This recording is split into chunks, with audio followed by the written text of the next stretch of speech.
सिद्धि की शादी के बाद वो ससुराल चली जाती है। पीछे रह जाती है भाभी रानी। सिद्धि के ससुराल जाते ही भाभी कहती है, अरे वाह जी वाह, सारे कपड़े मेरे।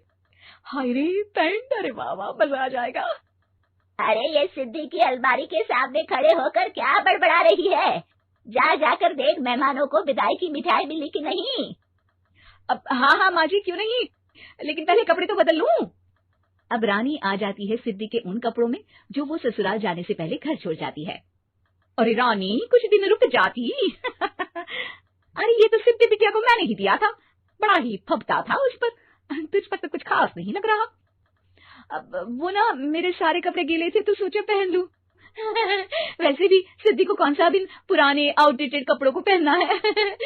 वैसे भी ये सूट तो मैंने तभी पहना था, वैसे खास है भी नहीं ये।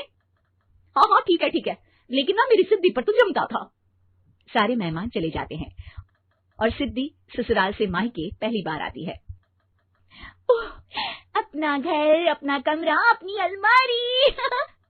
ये बोलकर जैसे ही सिद्धि अलमारी खोलती है तो सामने उसके कपड़ों की जगह कुछ और ही रखा होता है। माँ, ओ माँ, जरा कमरे में तो आना। सास और रानी वहां पहुंच जाते हैं। रानी ने पहनी होती है सिद्धि की जींस और टी शर्ट। अरे भाभी, ये क्या? ये तो मेरी बड़ी ही महंगी टी शर्ट है, इसे आपने घर में क्यों पहनी है? अरे बहुत मिलती है दीदी ये चौक की मार्केट में, 150 में। ओ भाभी प्लीज, ये एरोपोस्टल है, 2000 की एक टी शर्ट। ओह 2000 में तो दीदी 4 साड़ी आ जाए। अब क्या बोलूं भाभी, ये मेरी अलमारी में छोटू के कपड़े, तो मेरे कपड़े कहाँ है? मेरी अलमारी में? अब दीदी आपको कौन से पुराने कपड़े पहनने थे? माना भाभी, लेकिन मैं जब घर आती तो यही सब पहनती ना। अरे तुम तो बड़ी कंजूस हो दीदी। खैर वक्त आता है जब सिद्धि ससुराल के लिए रवाना हो रही होती है। अरे रानी, अंदर से सिद्धि का गिफ्ट ले आ, लड़की पहली बार ससुराल से मायके आई है। रानी अंदर जाती है और एक सिंपल सी साड़ी लेकर बाहर आ जाती है। ये लीजिए माँ जी। सास बेटी को गिफ्ट देकर ससुराल भेजती है। अगले दिन रानी एक सुंदर सी साड़ी पहनकर सामने आती है। अरे रानी, ये तो वो साड़ी है जो मैंने सिद्धि को देने के लिए दी थी जब वो ससुराल ले जाती, लेकिन ये तूने कैसे पहन ली? अरे माँ जी, ये साड़ी तो मुझे बहुत पहले से ही पसंद थी, लेकिन चिंता ना करिए, मैंने सिद्धि के लिए भी अच्छी सी साड़ी दी है। हाँ। तभी सिद्धि का फोन आता है। क्या माँ, कुछ अच्छा तो दिया होता ससुराल ले जाने के लिए, अरे पहले दिखा दिया होता। ये चमकते हुए पैकेट में नौकरानी वाली साड़ी मत दिया करो माँ।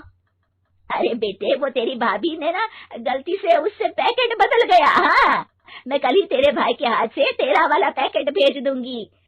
अरे रहने दो माँ, आई एम श्योर भाभी ने अभी वही साड़ी पहनी होगी जो तुमने मेरे लिए रखी थी, तुम तो समझ नहीं पाई उनको। खैर छोड़ो, मैं ज्यादा बोलती अच्छी नहीं लगती, रहने दो, आपको उन्हीं के साथ रहना है, फिर बात करेंगे। सास को रानी पर गुस्सा आ जाता है। वो उसके कमरे में जाती है जहाँ वो शादी का एल्बम देख रही होती है।